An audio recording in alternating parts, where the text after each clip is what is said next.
इस खयादी का सिर कलम होने वाला है। जेल के पहरेदारों ने माइक की कॉलर काटी और उसे गिलोटीन की ओर ले गए। सबको हैरानी तब हुई जब माइक उस पल भी बिना किसी हाव भाव के खड़ा रहा। उसके अजीब बर्ताव को देखकर जॉन को कुछ गड़बड़ लगी। उससे माइक के घर में मिले इंसानी चेहरों के मास्क याद आते हैं और उसका दिल घबरा जाता है। वो तुरंत फांसी को रुकवाने के लिए आगे बढ़ता है।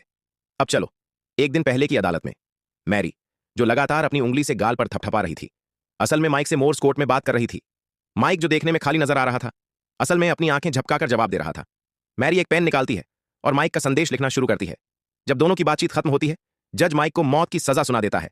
भीड़ खुशी से झूम उठती है, लेकिन उसी वक्त मैरी के चेहरे पर एक संतोष भरी मुस्कान आ जाती है। माइक बिल्कुल शांत रहता है, क्योंकि वो और मैरी पहले ही एक बड़ा भागने का प्लान बना चुके थे। मैरी माइक द्वारा दी गई जानकारी के अनुसार तीसरी गली में जाती है, तीसरी ईंट दबाती है और दीवार एक पत्थर का दरवाजा बनकर खुल जाती है। अंदर माइक की स्पोर्ट्स कार छिपी होती है।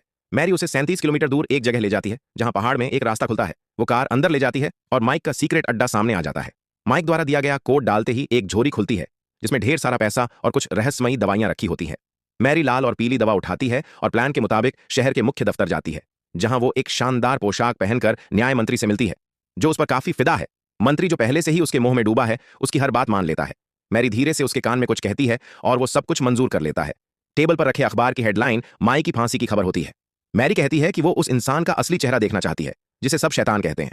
मंत्री पहले तो मना करता है, लेकिन आखिरकार तैयार हो जाता है, मगर शर्त रखता है कि वो भी साथ चलेगा।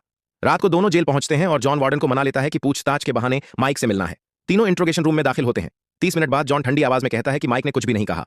वार्डन सिर हिलाकर कहता है कि माइक तो जब से जेल आया है बिना कोई भाव के ही रहता है। जैसे ही दरवाजा बंद होता है, मैरी मंत्री को एक दवा का इंजेक्शन देती है, जिससे वो बेहोश हो जाता है। फिर मैरी एक हेयरपिन से माइक की हथकड़ियां खोल देती है। जब मंत्री बेहोश होता है, मैरी उसके चेहरे पर मास्क चढ़ाकर माइक का चेहरा बदल देती है। फिर वो माइक को बाहर ले जाती है। माइक मौका पाकर मंत्री के ऑफिस में घुसता है, जहां वो गबन किए पैसे की तलाश करता है।